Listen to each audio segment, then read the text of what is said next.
Okay, well, good afternoon to you. Thanks very much for joining us. I think there's some more people going to come through, so I'll just let those in as they go. But my name is David Hudson, and I'm going to talk to you today about HR risks and opportunities that you can't avoid in 2023.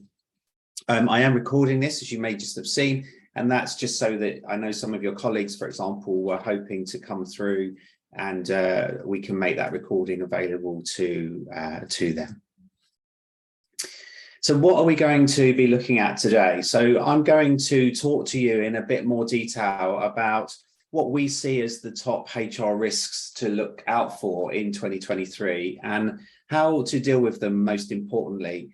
I'm going to talk to you a little bit about the impact of these risks on your business and what you need to do to mitigate these risks. And then I'm going to finish by talking a little bit about what we're seeing in terms of trends and opportunities in 2023 and how you can get ahead of them, and finishing on some Q&As, hopefully, as there are a nice number of us to talk about any of the points that I've raised.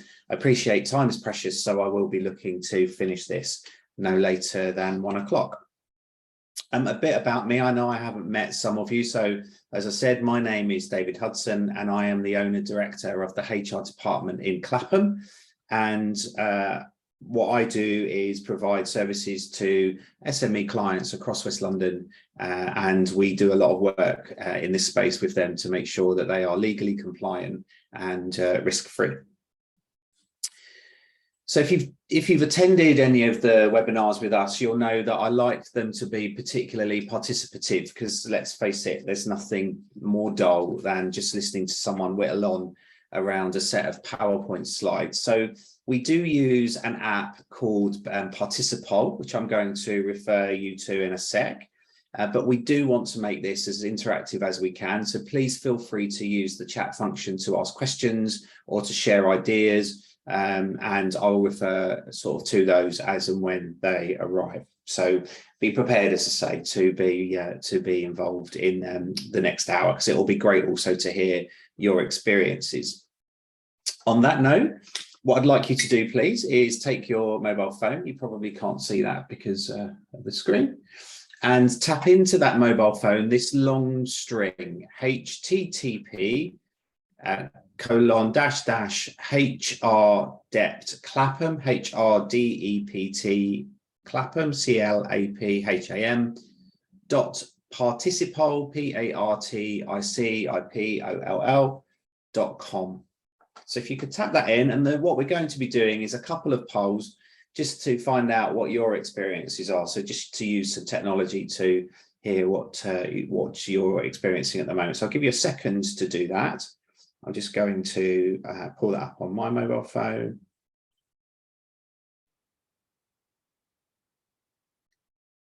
And when you get there, you will have a HR department logo, which you may see there, and a screen saying session started, waiting for poll slide, and that's absolutely fine.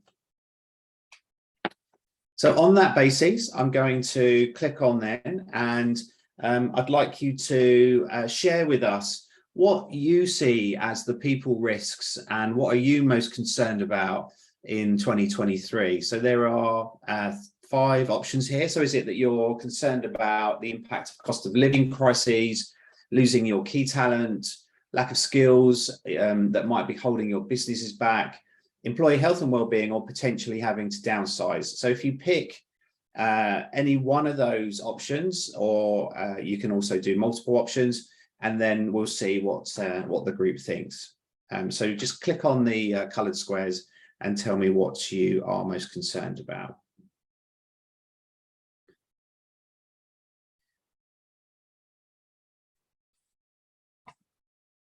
I'll give you a second to do that, a second more. Do shout if you're struggling with Participol.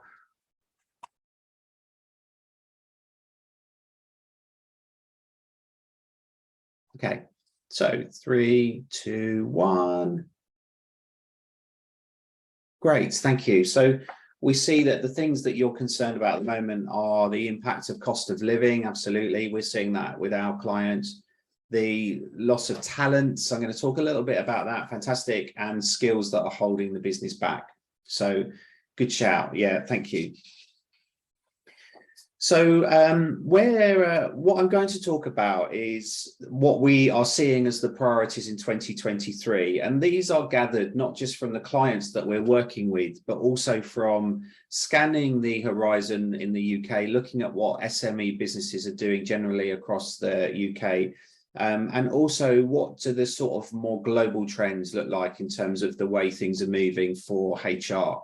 And I've consolidated those into these points. So the big priorities for this year are really going to be around organizational design and change management, looking at what is the employee experience, recruiting talent, health and well-being, and then really moving then into skills development and equality, diversity and inclusion and quiet quitting. So some of these things we've just touched on, and I'm going to talk through each one of these, hopefully to give you some sense, as I say, of where things are moving, but also to talk about how you might be able to get ahead of the curve with these to make life easier for you in your organizations. So let's start then with the employee experience, and what the data, if you like, is telling us that overall its employees are looking much more to be treated in a much more personal way. So this is quite an interesting trend that runs all the way through these trends that we are going to talk about. But employees are really at the moment looking for a people-first approach. And what that means is that they want to see themselves as being seen as a person, as strange as that might sound, but more that they don't just want to be seen as a number or an employee. So there's a real push for people wanting to feel that they are being seen for who they are rather than what they do, if you like. One of the things that is going on in the market, I'm sure you're experiencing, is that people are leaving companies. And I've done a little bit of digging around to understand in more detail why is that. And what we know, for example, is that people are tending to leave organizations because pay will be better elsewhere. But most interestingly, I think also people are leaving because they are going for better development opportunities and more of a career trajectory. And although they won't be a surprise to you, in actual fact, the leaving for career and development opportunities is sharply on the rise against the reasons that people are leaving for pay and reward. So it is the case that people are starting to think now, post-COVID, much more about what are the development opportunities that they need to propel them. And I think it takes us into an interesting sort of landscape where actually people are also, we are seeing, not really into the jobs for life thing anymore. They are looking more for moving on, getting the development that they need in different places. And then once they've got that, moving on to someone else. So a real kind of zigzag career trajectory seems to be more what's the more what the norm is becoming. The other interesting point here is that employees, from the research that again we've done and from what the trends are telling us, is that employees are looking to their organizations to be much more socially conscious and much more aware of or to be seen as being much more aware of taking action in terms of things that are important to employees. So I guess, again, translating that to some of the work we're doing with our clients, we do see much more going on locally around cost of living crises discussions or financial planning. We're seeing much more openness around flexible working and discussions maybe about job sharing, for example, all the things where maybe individuals need to almost have support to adjust to what life looks like at the moment, because let's face it, it's stopped being about work-life balance and it's all about sometimes work-work balance, which I'm sure you're used to. So employee connectiveness is really important. So this whole piece around employee experience is, I guess, really getting you to think about how are we treating people as individuals rather than en masse. And that's something that you will want to do maybe through looking at the types of policies that you have around key areas of the employee's life cycle. So that could be maternity, paternity, menopause, bereavement, all things that will be there to support employees at key times whilst they are with you.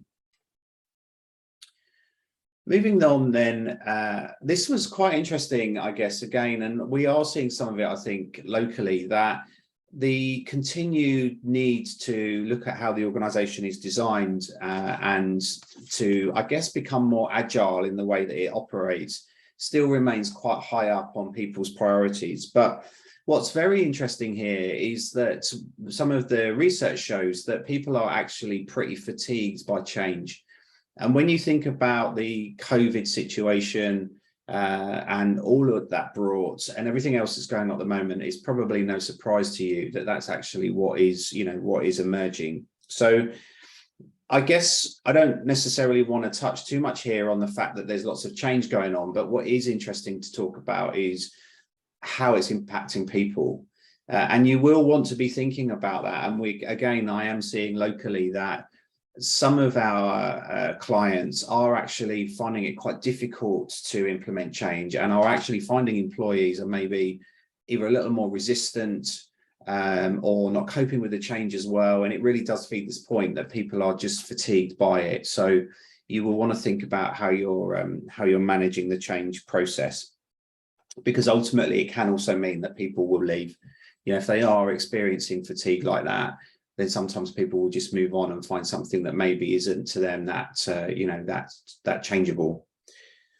And the other thing that we're seeing that's sort of generally changing is that there's much more focus on what I call agile structure. So this will be where companies are looking at, for example, taking some of the cost out of the structure, and we're seeing that done in a number of ways. That can include, for example, outsourcing some of the support functions. And as a HR department, we are absolutely in the midst, I think, of that, where people are saying to us, we don't want to have high overheads. We want to be able to focus just on the core business.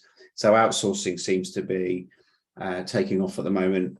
And the other thing that we're seeing with that is also there's a lot more focus. And interestingly, I'm finding this through some of the redundancy programs that we're doing, a lot more focus around pushing ownership and accountability down to managers on the front line, rather than having these weighty head office functions that maybe could be seen to be disconnected with, with what's happening in the real world, so to speak. So the way I think we are suggesting this is tackled is really, and it kind of links in with some of the stuff I'm going to talk about in a bit, but it's fine to push responsibility to the front line, but the question becomes one of, are the people in that front line ready and able to deal with more accountability and more ownership, which points really to having the right training and development in place.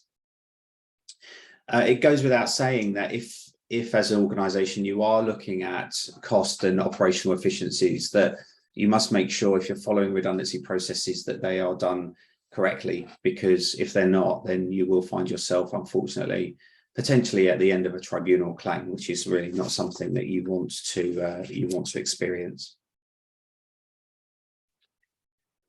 So finding talent, again, this is not new news. Let's be honest. Everyone in the last sort of 4 or 5 years, I think, really has been talking about the talent drain. COVID obviously had a massive impact. People weren't moving, but what's emerging with the finding talent piece, and I will say again, we're experiencing this with our clients locally, is that essentially the supply of traditional talent is low. So by that, what I mean is round pegs fitting in round holes. People that can do the job, have got the technical skill, have got the experience, are actually quite difficult, we're finding, to find in the market. And so there's much more of an emphasis now on really looking at employing people that maybe have some of the technical skill, but show more of the capability, the enthusiasm, the potential, if you like, to grow into roles.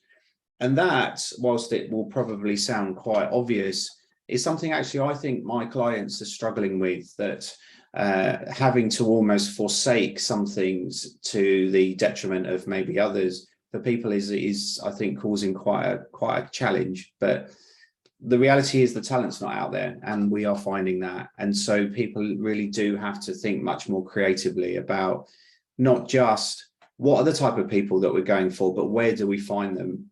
And even I think we're seeing that the traditional online platforms that we use to help recruit, for example, are coming up a little short with with good candidates. Quick examples: I spoke to an agency, recruitment agency, yesterday because we're supporting on quite a specialist recruitment role, and they were saying to me that the person that we were trying to recruit it's got 5 offers on the table at the moment, and probably will have another couple by the end of tomorrow. Admittedly, a serial applier, if you like, but nonetheless, as we see, the world is people's oyster. So time to think differently is the recommendation of that, and also time to think about what it is that you are offering. So we know that people are looking for much more flexibility in their work-life balance. And also, as I've sort of just mentioned, people are looking for much more development. And because of the state of the market, the companies that are seen to offer those are going to be the companies that will win the talent. So my recommendation is to look at not just who are you trying to find, but how are you trying to find them? Are there other ways or other things that you could do to get to the right talent? And in actual fact, if you've got hard to fill vacancies, is there something you can do with a vacancy? Maybe remove a particularly technical requirement, or amend the job so that you open up a larger sort of talent pool of people.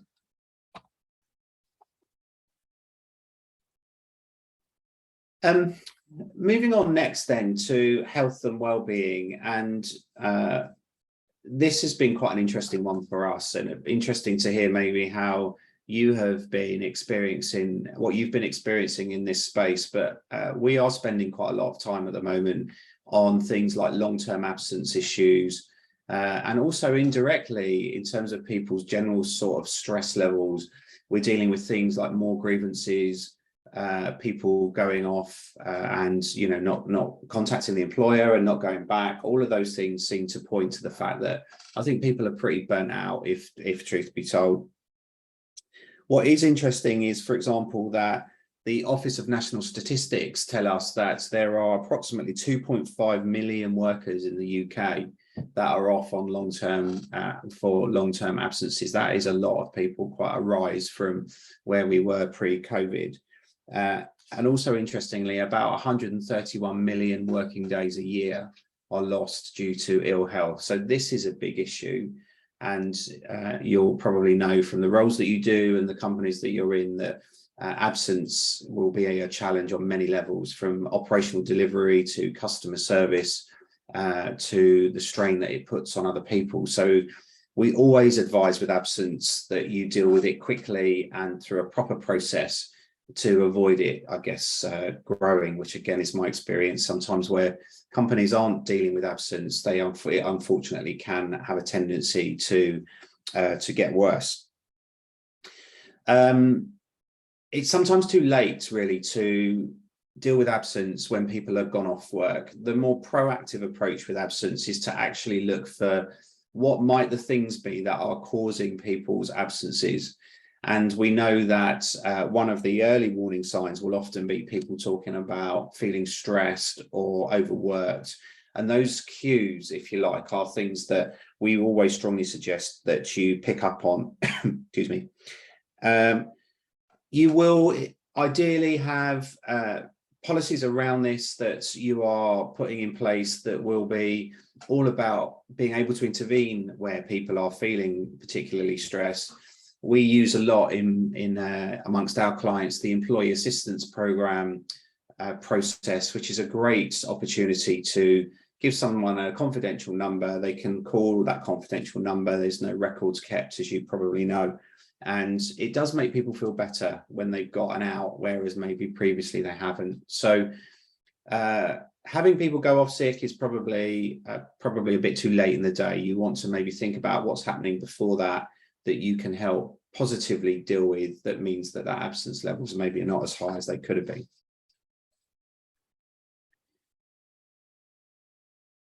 One of the other big areas that we are working on a lot, and is quite a topic of conversation with clients at the moment, is that post-COVID, as I said, now people are starting to sort of get back into another routine, you know, another rhythm of working. This whole piece around management capability and training is quite a live topic for us, and we're seeing in the trends and other reports that we're looking at that is replicated across the, you know, across the UK. And the whole thing here, and it links back to my point earlier about having the right structures in place, is a really straightforward principle that managers are going to find it increasingly difficult to manage people if they're not given the tools and development to do that. And it's kind of as simple as that. And we often say in HR that rather than look at symptom, look at cause. And I think a lot of the causes of issues that we see with line managers is based often around the fact that they haven't been supported or given the right level of development to deal with very tricky situations like a long-term absence or a disciplinary or grievance situation. So our shout out here is to really be looking at what is the management capability in your organization and how can you upskill that capability, because the indirect benefit of that, or the direct benefit of that actually, is that absences should reduce, employee relations issues should reduce, and generally the employee, the employee relationship should be, I would hope, better, if you like. So have a think about how you make sure your managers are, are operating. But this is underpinned, and I'll talk about this at the end of this session, but this is underpinned by this whole move really that generally, without oversimplifying this, but people are looking for a much more people-centric experience in the workplace. So I talked earlier about people wanting to be seen as individuals, and that principle runs a lot through the trends and other things that I'm seeing at the moment. So apart from training managers to deal with process, which might be a disciplinary process or an absence management process, we really also need to think about how are we developing them to deal with people as people.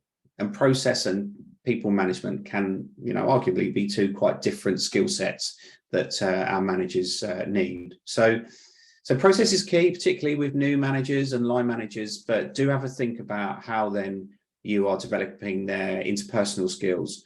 And we run a management development program ourselves, for example, and a lot of that focus is about getting managers to understand who they are, how they operate, emotional intelligence, all of those kind of things that they then build on, and we put the process on top, and that seems to work really well.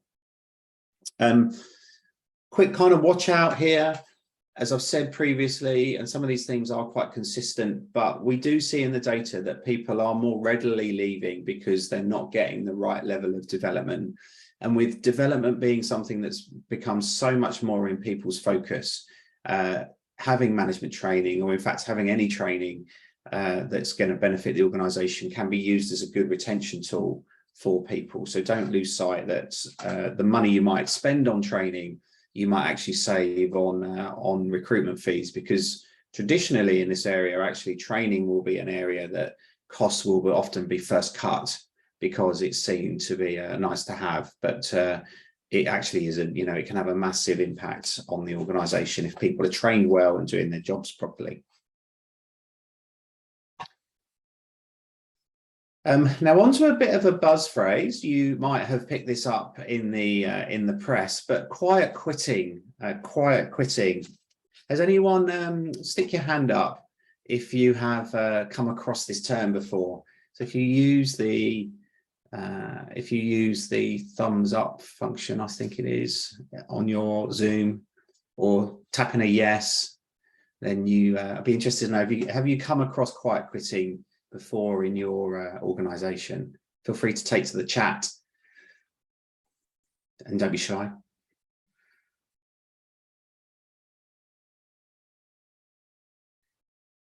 Any thoughts?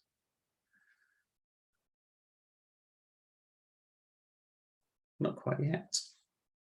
I'll leave you to drop in your thoughts. But quiet quitting is, by definition, it's this trend where essentially people check out, so just almost disengage and decide that the best approach to deal with work is to just do the work. And this whole idea of discretionary effort and going over and above the what's expected starts to diminish. And what we're seeing with that often is that will be quite prevalent in the hybrid working community, where arguably they're not particularly checked on, and so they may be out of sight and not getting some of the recognition maybe that they should be getting, and therefore start to remove themselves. The challenge with quiet quitting is that you don't, from what we're seeing, you don't tend to know. And actually, when you do know, it's probably too late, because people are very disengaged and often will be leaving. And this is where I'm seeing comments in exit interviews like, didn't you know, or I was not happy because you weren't talking to me. So this whole piece around quiet quitting links with talent acquisition. And what you might want to do is talk internally about, how are we making sure that our remote workers are being loved and looked after? Because as I put there, out of sight can unfortunately sometimes mean out of mind, but we could be losing good people as a result of that. The other big topic I am picking up, and I'm sure in your organizations this will be the same, is that the EDI, equality, diversity and inclusion agenda remains important. Certainly we're seeing locally clients are much more realistically aware of how important it is to operate in an EDI environment. But actually, what the trends are telling us is that people are maybe slightly fatigued around EDI being just about celebrating a particular cultural event in a month, or receiving an email to say that there is particular cuisine on a Friday or something. And so there's a little bit of whitewashing going on around EDI. And what is actually coming through is that people are actually starting to kick back a bit. And I'm seeing it locally, that people are starting to ask, well, it's all great, but actually, what does it mean? Where is the substance from an organizational perspective around what we're doing with EDI? What's your position on various things? So I would, I guess, breaking that down, be thinking about, what does your EDI agenda look like internally, and what are you doing that maybe incorporates that into your working practices? And a really obvious starting place, for example, would be by making sure that your recruitment processes, when people enter the organization, are absolutely open and give all opportunities for all people to join. And I think sometimes that is a good place to start, and also to show candidates that EDI is a really important part of your organizational culture. So it's not, I think, something EDI that you can just tick boxes on, or that you get to the end of the year and say, fine, we've done that. EDI has to be part of the DNA of the organization. People have to see that they that they will be treated well and with respect. And it's important to have this culture of openness where people can then come and talk to you if in actual fact they don't feel like that's the case. And the reason for that is that they may feel that one of their own personal characteristics are maybe being challenged. So keep EDI on the agenda. And the other thing is to make sure, again, when we talk about the managers here, make sure managers are equipped to deal with issues as they arise, and are able to themselves incorporate EDI into the way that they're managing their people.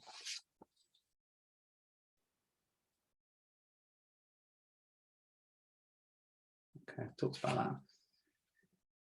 So there's a lot there to grapple with, and often, unsurprisingly, our clients say to us, well, where do we even start? And that is an absolutely right and fair question to ask. And what we tend to say to people is, where you start is making sure that the basics are in place. So that the contracts of employment, for example, and the employment relationship itself is sound through good policies and a good transparent culture, lots of check-ins and engagement and other things, just to really, I guess, set the foundation on which you can build all of these other areas. Excuse me.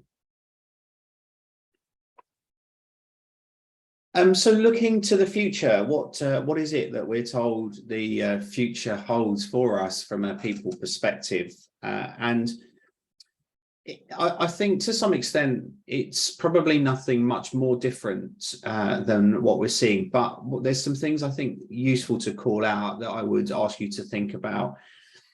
So what we know from the studies that we've looked at, from the way we see our clients working, you may see this replicated in your own organizations, is fundamentally, what do people want? What do employees look for right now? And the four key things that we've distilled this to are flexibility, so the ability to work at home, the ability to have policies that they can use for life situations. I've talked a bit earlier about maternity leave, for example, sickness, bereavement, menopause, all of the things that will support people through those key moments in their life, but whilst they're with us. They want to be seen as people, and I'll come back to that next. But the other big trend is that health and well-being is definitely becoming more and more important for people. So in terms of future trends, where that all, I guess, meets is that definitely what we're seeing is that people are far more interested to see leaders that are what we're calling human-centric. So human-centric leadership. So it's not about, can you do this process, or I don't know, are you at work on 9? It's about good leaders being able to connect with employees because they see them as people. And it's a simple statement to make, but something worth really pondering around. What does that actually mean? Because it's really, I think the trend is that we're seeing that people, because the work-life balance is starting to be so, so fuzzy, people really want to feel that they're being much more understood because they're doing work in life and life in work, if that sort of makes sense. So think more about how are you making sure that your leadership are able to connect with people, because if you can connect in the right way with people, then the rest really will follow. Development is a big piece. I guess in line with this whole human-centric leadership sort of move, people know what they want, and that's what I'm finding quite interesting, is that people are not maybe as subdued around pushing their own agendas, being clear about what their own career path needs to look like, looking for organizations that offer particular types of training, not staying with people that don't. And so there's much more, I think, clarity in people's minds around why they're joining organizations and what they want from it. And as the organizations themselves, you guys will want to be thinking about how you're responding to that, because if you're not, as we've said earlier, the jobs market means that there are plenty of other people that will be. One of the interesting trends coming through is that, again, people are moving less away from this idea of I want to be managed and more into this idea of I want to be coached.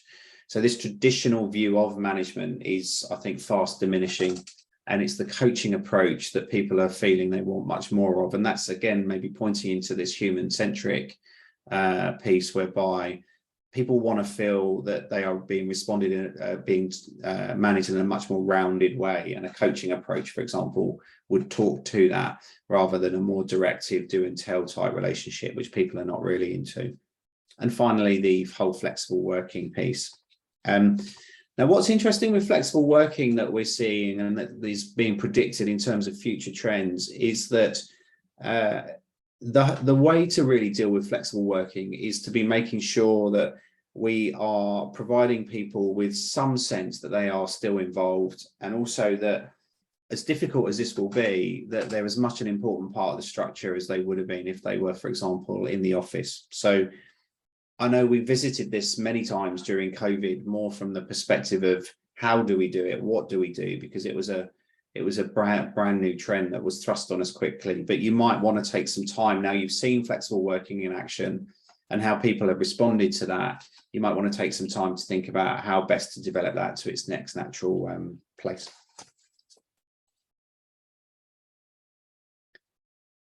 Okay, so back over to you. So we're going to take to Participo again. So if you stay on the Participo page that you were on, and I'm interested to hear, what will you be focusing on most in 2023? What's going to be your main area that you're going to be focusing on? And maybe thinking a bit about what we said, actually something that I've talked through might have spiked your interest and you're going to go to that. But using your Participo, if you would, if you would just press your magic buttons, hopefully that will arise. Sorry, I'm getting an error on mine. So let's take to the chat. Pop in the chat for me, which one, A, B, C, D, E, F, or G, will you be using in 2020? Will you be focusing on, sorry, in 2023? Be really interested to see your responses. So I know a lot of my clients, to be honest, are really looking at recruitment at the moment, and at leadership, culture, and development. Yeah, absolutely. A, B, D, yeah, and E. Very good. Any more thoughts on that? A, C, D, and E. Yeah. Very good, Jessica. Yeah. Yeah, interesting. I think we're all quite aligned. That's quite interesting. So recruiting, definitely. I mean, let's face it, who isn't talking about that almost every day or every week? Diversity has to be a constant part of the agenda for sure. Management training and and health and well-being. Oh, great. Nice to hear that we're almost all in the same, circling around the same things. That's really good.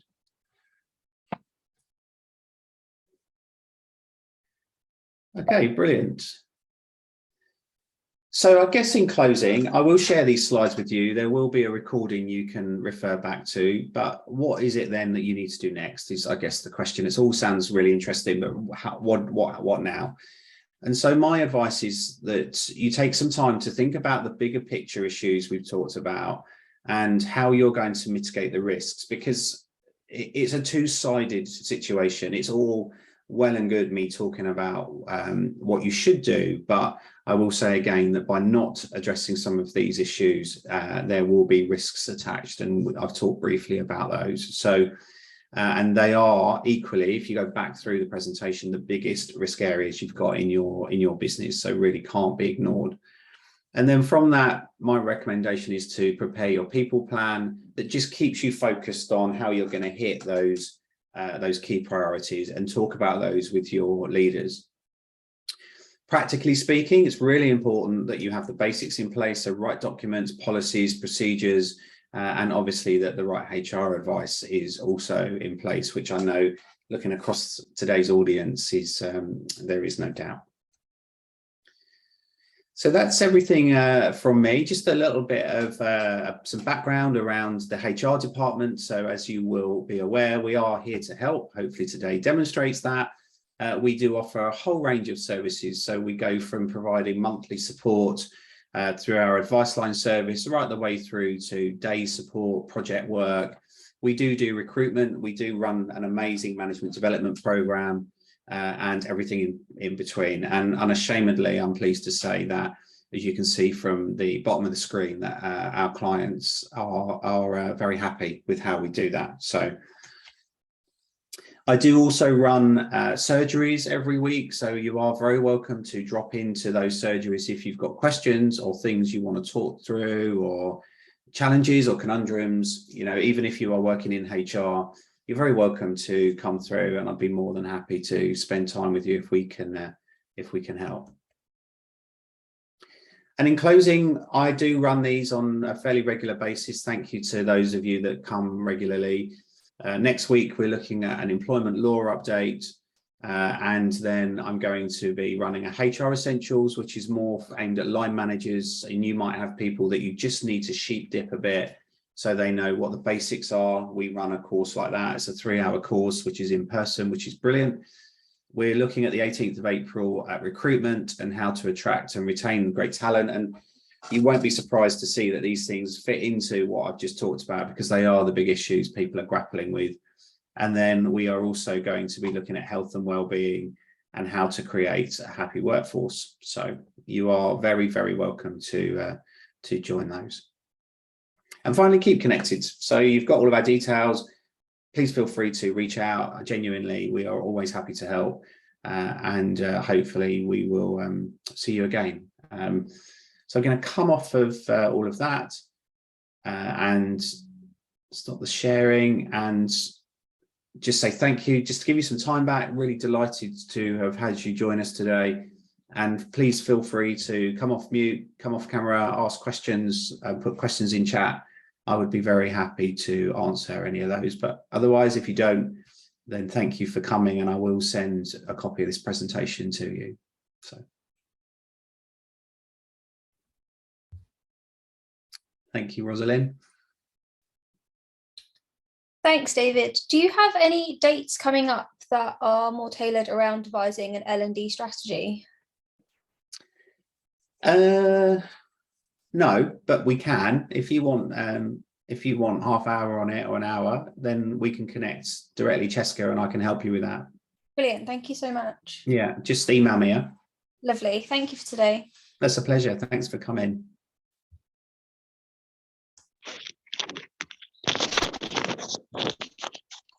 Thanks, David. Thanks, Rosalind. Lovely to see you. All right, you too. Okay. Bye. Bye. Okay. Well, it's genuinely been a delight. Thank you ever so much for making the effort to turn up. And just to re-emphasize, don't hesitate to reach out to me if you want some help. I don't charge for those conversations, so you're very welcome to talk to me if I can help. And I will wish you a good Friday and have a great weekend. Have a good weekend. Thanks. You too. Bye. Thanks, Cheska.